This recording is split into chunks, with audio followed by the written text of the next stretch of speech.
Keluarga yang dikasihi oleh Tuhan Yesus Kristus, salam damai, sukacita, dan sejahtera bagi kita semua. Di hari Rabu dalam bulan Pelkes pada saat ini kita membaca dari Rut pasal 3 ayat 8 sampai 15. Cerita tentang Rut merupakan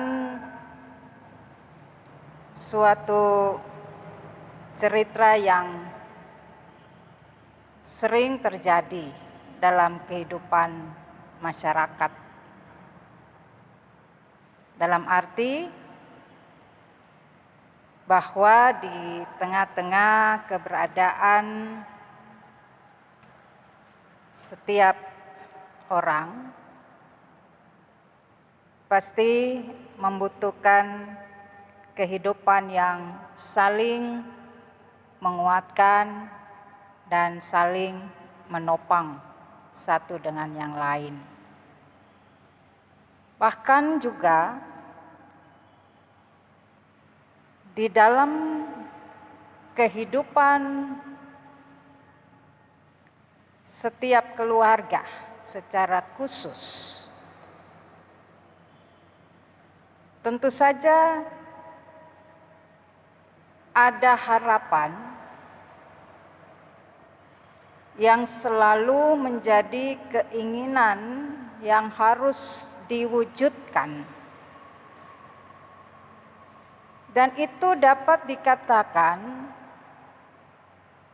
di mana untuk membangun keberadaan satu dengan yang lain lebih baik dan lebih lagi ada dalam keadaan yang sejahtera. Di dalam keluarga, setiap kehidupan yang terus berlangsung dari hari ke hari pastinya menginginkan masa depan yang sangat gemilang. Kalau itu tentu saja dapat dirasakan bahwa ada kebahagiaan, ada ketenangan dan ketentraman. Dan dengan demikian dibutuhkan satu kerjasama yang baik di antara anggota keluarga untuk mencapai apa yang menjadi harapan dan keinginan itu. Bapak, Ibu, saudara-saudara keluarga yang diberkati oleh Tuhan. Karena itu, maka bagaimana keberadaan Naomi dan Rut ketika mereka sudah berada di tanah Kanaan? Tentu saja bahwa sama kondisi mereka, sama-sama sudah ditinggalkan oleh suami. Status mereka adalah janda. Mereka tidak lagi memiliki orang yang dapat dikatakan sebagai penopang di dalam kehidupan mereka. Mereka harus bekerja keras. Mereka harus mewujudkan kehidupan mereka tetap ada di dalam keadaan yang lebih baik. Dan di dalam masyarakat orang Israel sendiri, keberadaan janda-janda itu seringkali juga dapat dikatakan mereka mengalami suatu keberadaan sosial masyarakat yang pada satu sisi di mana mereka tidak mengalami perhatian yang serius, yang tentu saja dengan keberadaan Ruth dan Naomi ini juga dalam golongan masyarakat yang miskin. Dan mereka tentu menginginkan supaya ada perubahan dalam keadaan hidup mereka sehari-hari. Dan bahkan bagaimana mereka mampu mengatasi keberadaan mereka yang dalam kekurangan. Dan justru mereka juga bagaimana bekerja dengan keras hanya untuk dapat makan hari ini. Bapak Ibu keluarga yang dikasihi oleh Tuhan, keadaan Naomi dan Ruth inilah yang ternyata masih ada dalam juga perhatian khususnya bagi para tua-tua Israel pada saat itu yang sangat konsen untuk memperhatikan keberadaan orang-orang miskin termasuk Ruth dan Naomi. Bahkan mereka sendiri kemudian berpikir bagaimana supaya Ruth dan Naomi ini memiliki orang yang bisa terus-menerus menjadi orang yang katakan dapat menolong mereka. Bahkan dikatakan di situ dapat membantu Ruth dan Naomi supaya ekonomi mereka itu lebih baik. Karena itu maka Bapak Ibu Saudara yang dikasihi oleh Tuhan, di dalam bacaan kita disampaikan bagaimana mereka dengan perjuangan mereka. Ada kerjasama antara Naomi dan Ruth. Disampaikan di dalam bacaan kita ini, yaitu ada seorang yang kita tahu bernama Boas. Dan Boas ini dikenal orang yang juga kaya, orang yang sangat baik hati, yang juga selalu memberi sedekah kepada orang-orang miskin. Dia juga memiliki banyak ladang. Sehingga dengan demikian, maka disitulah Naomi memperhatikan akan kehidupan dari Boas. Dengan melihat keberadaan Boas yang baik dan juga di dalamnya dia selalu memperhatikan kebutuhan-kebutuhan orang lain. Tentu saja inilah yang kemudian bagaimana Naomi meminta Ruth untuk mendekati Boas. Ruth menyatakan kepada Naomi mengatakan kepada Boas di situ. Saya ulangi, Naomi mengatakan kepada Ruth, yakni ia harus pergi ke ladang dan di sana yang harus dia lakukan adalah berada di ladang itu bersama dengan Boas. Dan pada saat itu Boas tidur, lalu Naomi mendekati Boas tapi tidur dapat dikatakan di situ posisinya di kaki Boas. Lalu tentu saja setelah waktu malam, di sana dikatakan Boas terkejut melihat Rut tidur di pengirikan itu dan berada di bawah kakinya. Lalu Rut menyampaikan bahwa ia adalah Rut, dan di situ dapat dikatakan di dalam ayatnya yang ke-9, kembangkanlah kiranya sayapmu melindungi hambamu ini, sebab engkaulah seorang kaum yang wajib menebus kami.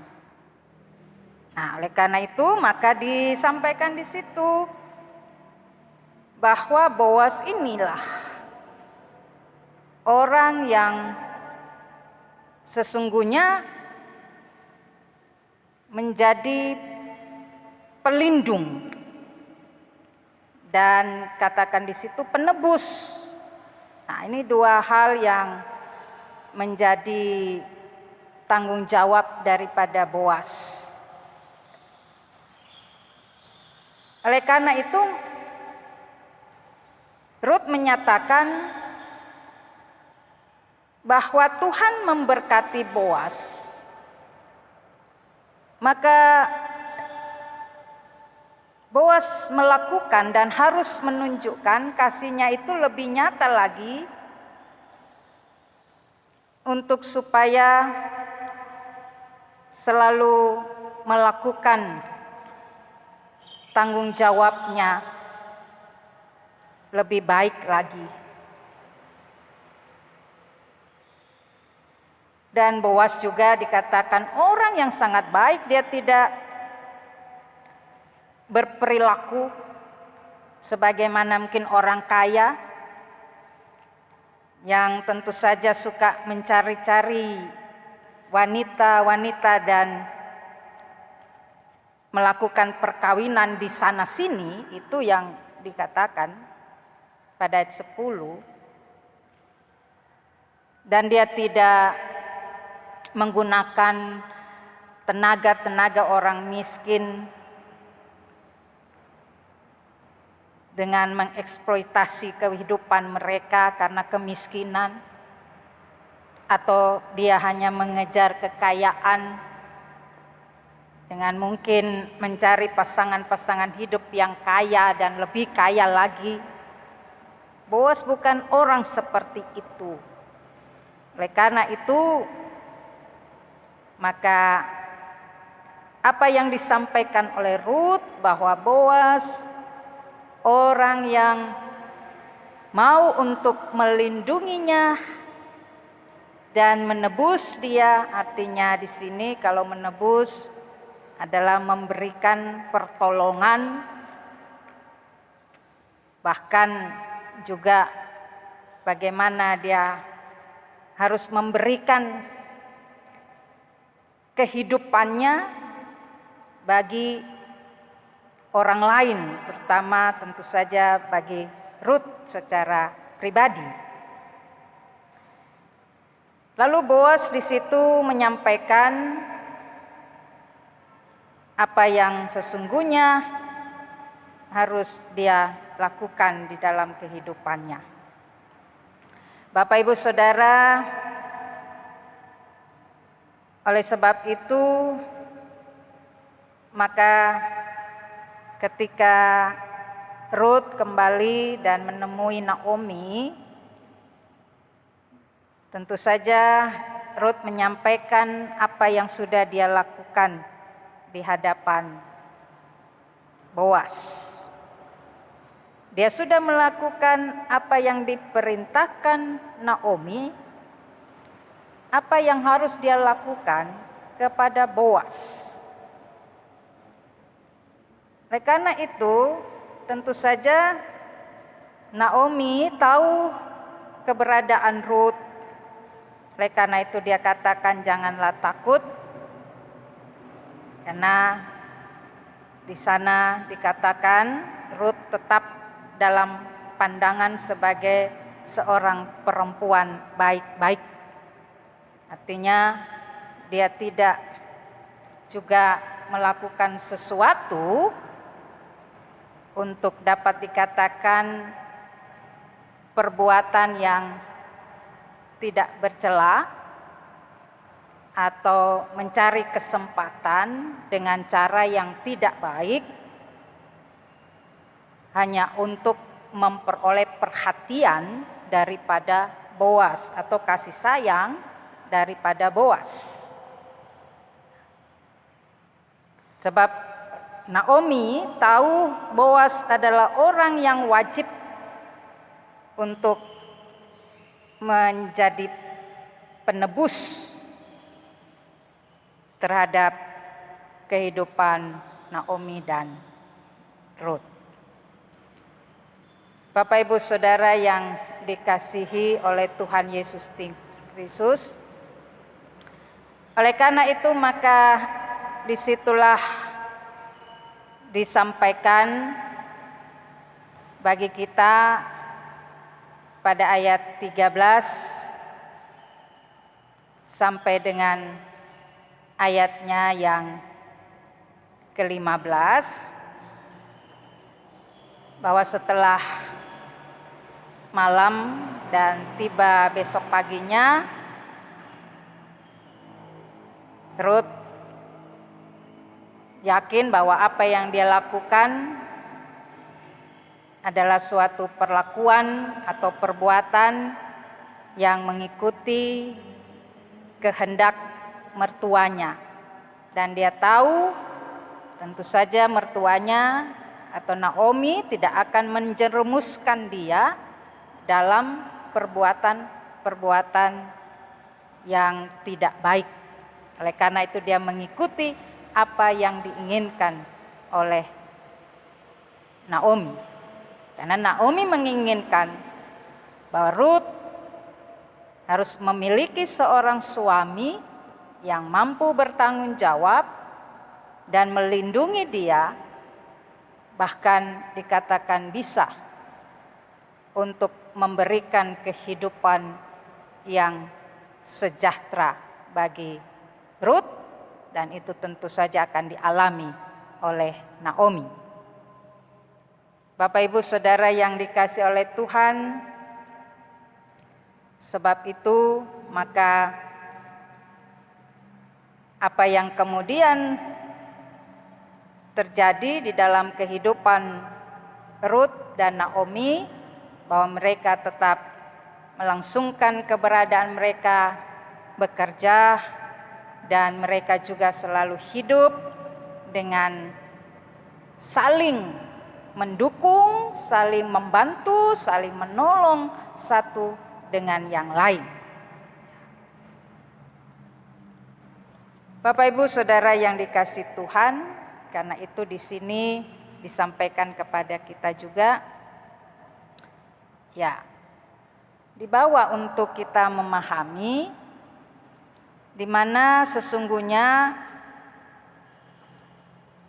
ada hal yang ingin disampaikan kepada bangsa Israel secara khusus. Mereka bukanlah bangsa yang hanya di dalamnya memiliki suatu kesombongan rohani, yakni mereka berada pada keturunan-keturunan yang paling baik dan paling mulia di mata Tuhan. Mereka tidak mau untuk di mana kehidupan mereka ini mendatangkan suatu ketidakmurnian untuk beribadah kepada Allah. Nah, ada yang disampaikan karena itu jangan supaya mereka ini mendatangkan satu perkawinan yang tentu saja itu tidak kudus di hadapan Allah. Nah, salah satunya menolak untuk tidak di mana bangsa Israel atau orang Israel itu kawin dengan bangsa yang lain. Ya, misalnya juga Ruth ini dari Moab. Ya. Oleh karena itu ini mau dikatakan Tuhan menegur kesombongan ini dengan menghadirkan Rut yang menjadi nenek daripada Raja Daud. Jadi mau dikatakan keturunan bangsa Israel itu tidak murni bahwa itu dari keberadaan bangsa Israel sendiri. Tapi mereka harus juga hidup bagaimana di dalam perkawinan itu tetap menjaga, walau dari bangsa lain tapi tetap menjaga kehidupan mereka selalu tetap berada pada kasih dan keselamatan Allah. Karena itu mereka tidak kehilangan akan jati diri mereka di dalam kehidupan yang mereka boleh jalani hari lepas hari. Kemudian Bapak Ibu Saudara, kita juga melihat bagaimana Rut mengaplikasikan atau menyatakan peranannya dalam keselamatan ini, dalam sejarah keselamatan Allah itu, yaitu dengan dimulaikan dia katakan bangsa mula bangsaku, Allah mula Allahku. Maka di situ mau disampaikan bagaimana Rut harus hidup untuk terus percaya kepada Allah dengan selalu ada di dalam kehidupan bersama dengan Naomi, dan mereka saling hidup untuk mengasihi dan menjalankan karya kehidupan mereka, beribadah kepada Allah dan menjalankan peran mereka untuk keselamatan kehidupan manusia. Nah, inilah juga yang membawa kita untuk memahami bagaimana keberadaan kita di tengah-tengah kehidupan bangsa dan negara ini, ketika kita juga mau katakan bahwa keberadaan kita sebagai orang yang telah diselamatkan oleh Allah, maka kehidupan kita juga harus kita nampakkan lewat segala pengakuan kita bahwa Yesus Kristus adalah Tuhan dan Juru Selamat. Lalu itu kita mau memberlakukan pengakuan itu. Jadi tidak hanya sekedar kita berbicara, melontarkan pengakuan, tetapi juga bagaimana perbuatan-perbuatan itu sejalan dengan pengakuan kita bahwa Yesus Kristus adalah Tuhan dan Juru Selamat. Bapak Ibu Saudara yang dikasihi oleh Tuhan, sebab itu bangsa Indonesia ini adalah bangsa kita berkarya di tengah-tengah bangsa ini untuk terus mewujudkan karya keselamatan Allah, yaitu yang mendatangkan damai dan sejahtera. Kehidupan dengan orang lain, bagaimana kita dapat menciptakan satu keberadaan hidup yang saling memperhatikan, saling membantu, saling menolong. Dan karena itu kita juga lihat apa yang selalu dinyatakan bahwa sebenarnya keberadaan bangsa ini adalah saling tolong menolong satu dengan yang lain. Nah, itulah yang harus kita juga wujudkan di tengah-tengah kehidupan bangsa ini. Bagaimana kita memperhatikan satu dengan yang lain, tanpa di mana kita mau katakan ada ras, ada suku, ada berbagai perbedaan di tengah-tengah kehidupan kita bersama dengan orang lain.